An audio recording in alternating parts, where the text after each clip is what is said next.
Hey everybody, it's Master Gallengeist here, bringing you my review of the movie Suicide Squad. So, first off, I don't think the movie is as bad as critics have been saying.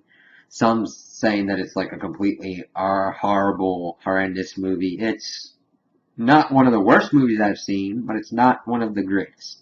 And that's because there's certain issues throughout it, but overall I liked what they were doing with it. But granted, this is like the third DC movie that I've seen since they've been trying to create their universe to contend with Marvel, and I watching it, I don't understand their plan for it.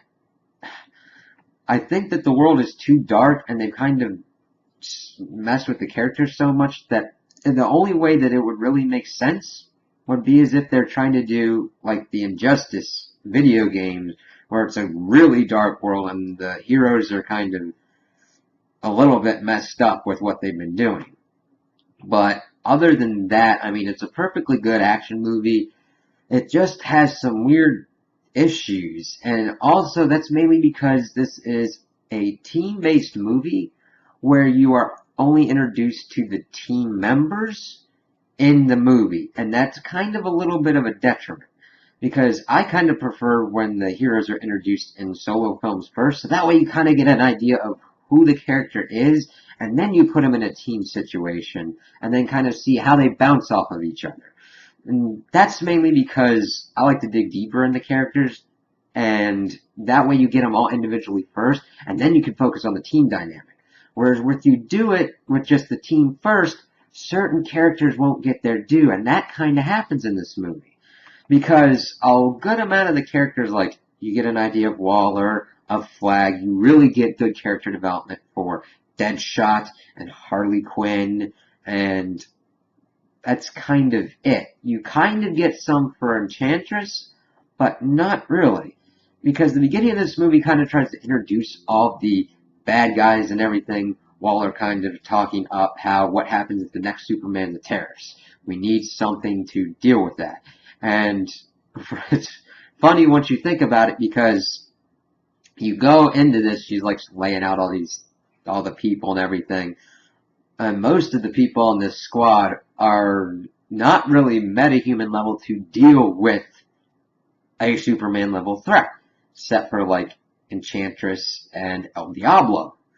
El Diablo was another good character who had some character development, but not as much time as I would have liked because he was interesting. I wanted to know more about him and kind of like his backstory and everything. And he was really interesting in how he was introduced and how in the beginning, when he was put onto the team, he wasn't going to use his powers because of what had happened with his wife and his children and how they were killed when he couldn't control his powers. And it's like, oh, that's really cool, but you don't really get too much more than that throughout the movie. You just get him kind of using his powers and all that. It's like, okay.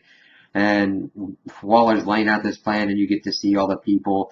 You see Harley Quinn and kind of like her backstory with the Joker and all that, and we kind of see some Batman. I liked seeing the Flash cameo with Captain Boomerang, and Captain Boomerang was I wanted to dig more into, and they just kind of used him as kind of a side relief. It's like, okay, he's got some stuff, but he just throws boomerangs around and kind of like fights people. It's like, okay, you could have done a little bit more with that.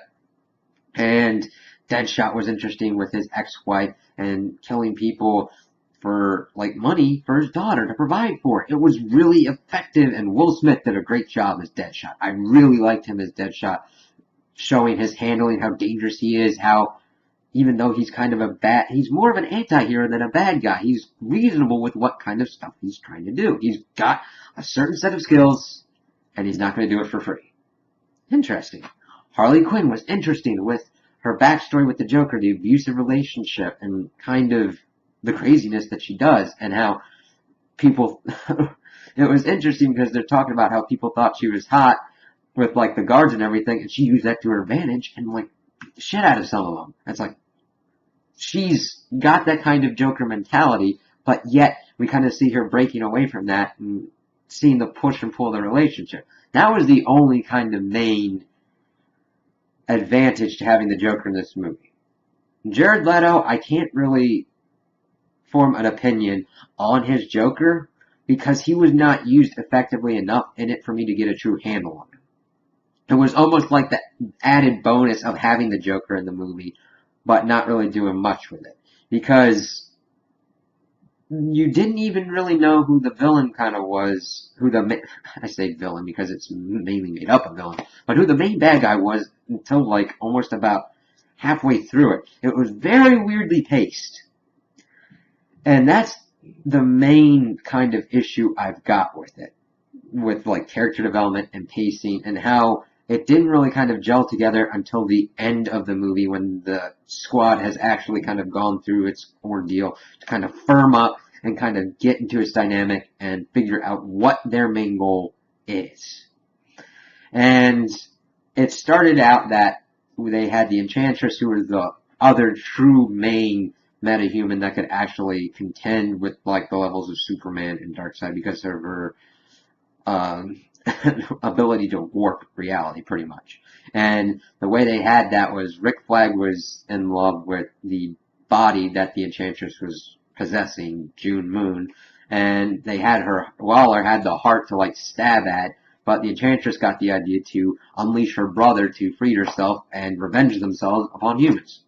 Effective, but kind of like, okay, basic revenge plot, basic kind of villain kind of thing. It's like, okay, I understand that, but it took a while to get to it. It's like, okay, I kind of wanted a little bit deeper character development on that. Not saying that it's bad, but I just wanted it fleshed out more.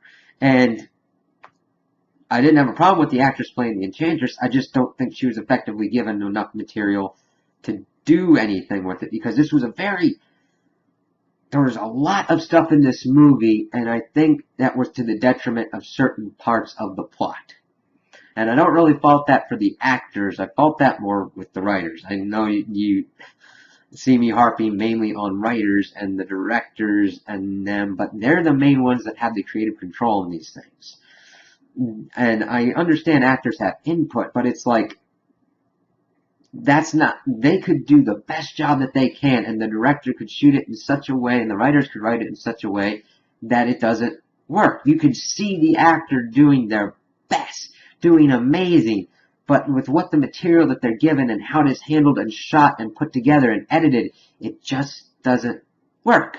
It doesn't mean it's completely bad, but it just doesn't mean it doesn't work. So the Enchantress part was like, okay. And then that's what we see has been going on in Midway City. They unleashed the Suicide Squad, and at first we were like, okay, what's their mission? To get this high-value target. And we see Katana join, and she was pretty good. Again, not much done with her. So they kind of get through. We also get this character, who I did not know, villain-wise, the name of until I was reading through later because it went by so fast, Slipknot. It's like, okay, you got bombs in your necks. You try anything funny, we'll kill you. And his pretty much only objective with this was to show about the bomb, and he tried to escape, and they blew his head off. I thought it would have been more effective to either not use him or use a video showing, hey, watch this, I'm gonna push this button, and that dude's gonna die. Oh yeah, boom. Oh, that could have been done more effectively, because villains in comic book movies, you need them to push your protagonists. Granted, I know that there's the anti-heroes are the protagonists in this one, but you're taking a potential villain, granted, I don't know how much you could have done with that villain, from some other superhero. So it's like, okay, do what you gotta do. So they're going through, they're kind of seeing the situation, and nobody really knows what kind of the situation is going. Then we start seeing these kind of weird rock kind of monster things, and it shows the team going through that, kind of figuring out what's going on. We also see the Joker trying to get Harley out, and they get there to the building. Diablo's finally used his powers and all that, and Killer Croc's doing his thing, which was another character that I wanted more from and didn't get much. I liked what I saw, but it's like, I need more. So that way we get more interaction from it. And they're about to get Waller out, and Waller's going off in her direction. We see that the Enchantress and her brother are trying to make this machine to destroy humanity, and they shoot down Waller's copter and have her and use her to figure out all these installations for Argus, and It's like, okay, so now they can like target things. All right. And the Joker shows up, pretty much tries to free Harley, and that's before Waller's helicopter gets crashed because Harley thinks deactivated, runs off. Waller's like, Deadshot, do your stuff, kill her. And he's like, nope, because they've bonded and everything. And then we see that the helicopter gets taken out by Waller's forces. Harley gets thrown off onto a building. Joker's crashed. She's sad, but it's like, you just introduced the Joker in this movie. I doubt you're going to kill him. And then they start going off to try and find Waller and stop what's going on. And it's like, okay, they kind of got their job together. It's really good. It's happening. Yay! And that's when it kind of really started solidifying, because I really liked Deadshot. I liked Harley. Like Diablo. And then this is kind of where the others start gelling and everything. They're like, alright, we gotta do this. We gotta do it right. They come up with a plan to take out the brother first. And then they possibly would have a way to take out the Enchantress. So they kind of do their thing. Croc's doing a thing to have a bomb. Diablo unleashes the full effects of his power, which was kind of cool. Because it was like, oh god, he's kind of like a fire demon or whatnot. Or he's got linkage to a fire demon. Or something to that effect. I'm like, oh, that's really cool. And then I don't know if he's dead or not. I think he's dead because the bomb blew up and kind of took out him and the brother, and that affected the power of the Enchantress. And then there's this pretty cool fight sequence between them, the Suicide Squad, and her, and they were effectively able to take out her heart through all the cool teamwork, which really helped gel because Croc's doing his thing, Deadshot's doing his thing, Harley's doing her thing. They get it, and the Enchantress is like, hey, Flag, you don't have the balls. He does it, and he was able to get his love back because he thought he was pretty much killing June. And she came back and was like, yay! And it's like, alright, this is good. Everybody kind of gets their kind of reward and everything. Well, I was like, alright, we're okay, we're good.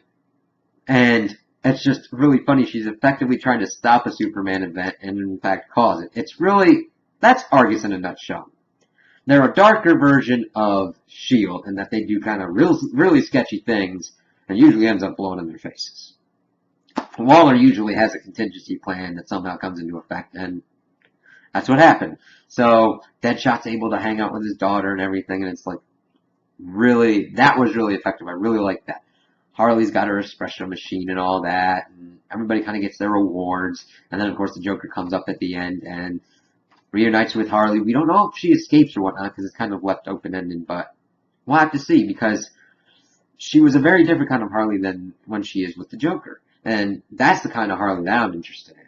Now, I like what they did kind of showing the backstories and everything with her and like the kind of old school costume and all that, but I'm more interested in her being more of an anti-hero more than the Joker's kind of sidekick. Because, I mean, I grew up with the animated cartoon, but I like kind of the groundwork they were laying of her kind of being iffy, kind of being a villain in her own right, or the anti-hero in her own right, and kind of doing weird shit.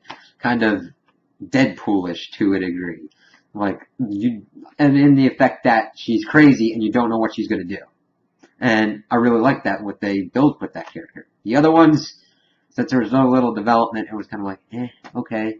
And then we get in the post-credit scene that Bruce Wayne will cover everything up if you give me all those lists of metahumans. I was like, okay, Waller knows what I'm doing, but I know what she's doing. And I'm like, Waller, you better watch out. Because, I mean, you're good. Batman's better. So, overall, I enjoyed the movie, but there are problems, and the people behind the DC movies need to either make this kind of the Injustice kind of way I think that they could be heading, or use this as kind of a crisis, different kind of Earth or something, and do some kind of multiverse thing, which would be interesting, because their plan, I don't know what their plan is with all what they're building to. I think I know what their plan is, building to like a Darkseid war and everything with the formation of the Justice League, but I would rather know the characters before they go into that and kind of have an idea of what they're going to be doing as a team and how this team environment will build more character development going forward. But I'll kind of just have to see what they're going on. Well, I'll just have to see how they do it. I mean, I enjoyed this movie. I liked some of the stuff that was going on.